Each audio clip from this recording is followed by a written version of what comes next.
Welcome to NG stories. Please like, share and subscribe for more amazing videos. आज हम आपको मराठा रानी ताराबाई की वीरता और साहस के बारे में बताएंगे। मराठा रानी ताराबाई इतिहास की उन वीरांगनाओं में से एक हैं जिन्होंने समय पड़ने पर न सिर्फ सत्ता संभाली बल्कि युद्ध क्षेत्र में भी दुश्मन के सामने डटकर खड़ी रहीं। जानिए इस महान वीरांगना की कहानी। आपको बता दें कि समय समय पर भारती की बहुत सी बेटियों ने न सिर्फ शक्ति प्रदर्शन किया बल्कि अपने लोगों के लिए अच्छी शासक भी साबित हुईं। आज ऐसी ही एक रानी की कहानी हम आपको बता रहे हैं जिसने अपने साहस और हौसले से इतिहास के पन्नों पर खुद अपना नाम लिखा। मराठाओं की बागडोर तब संभाली जब ये दुश्मन के हाथों में जाने ही वाली थी। उस महान नारी ने सालों तक मुगल बादशाह औरंगजेब से मराठा साम्राज्य को बचाए रखा। वो वीरांगना थी रानी ताराबाई भोसले।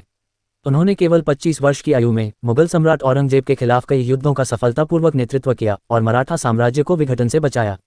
ताराबाई का जन्म 14 अप्रैल 1675 को मराठा साम्राज्य के मोहिते परिवार में हुआ था। उनके पिता हंबीराव मोहिते एक प्रसिद्ध मराठा सेना कमांडर इन चीफ थे। उन्हें तीरंदाजी, तलवारबाजी, सैन्य रणनीति और राज्य कला में प्रारंभिक शिक्षा प्राप्त हुई। 8 साल की उम्र में उनका विवाह छत्रपति शिवाजी के छोटे बेटे राजाराम से हुआ। उनके विवाह के समय मुगल और मराठा दक्कन के युद्ध लड़ रहे थे।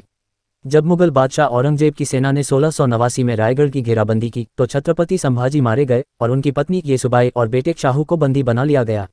इस प्रकार छत्रपति की उपाधि राजाराम को दे दी गई और वह ताराबाई के साथ गिंजी किले, तमिलनाडु पहुंचे जो राज्य का सबसे दक्षिणी गढ़ था। जब मुगल सेना ने किले को घेरा तब राजाराम का स्वास्थ्य बिगड़ रहा था। ऐसे में ताराबाई ने किले को संभाला और 8 साल तक मुगलों को किले पर कब्जा नहीं करने दिया। रानी ताराबाई ने 1696 में अपने बेटे को जन्म दिया और उसका नाम शिवाजी द्वितीय रखा। जब 1700 में राजाराम की फेफड़ों की गंभीर बीमारी से मृत्यु हो गई, पति की मौत का दुख भुलाकर ताराबाई औरंगजेब का सामना करने के लिए तैयारियां करने लगीं। ताराबाई न सिर्फ युद्धनीति में बल्कि अस्त्र शस्त्र चलाने में भी निपुण थीं।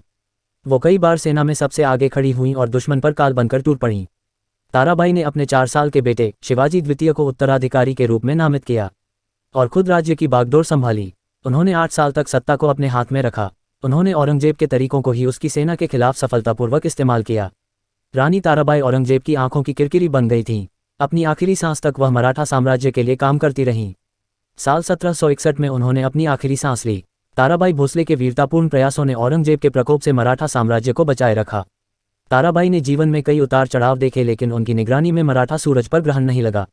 ये कहना गलत नहीं होगा कि अगर ताराबाई न होती मुगल मराठाओं पर काफी पहले कब्जा कर लेते। ऐसी थी हमारे इतिहास की वीरांगनाएं जिन्हें याद करके गर्वित होना चाहिए। धन्यवाद।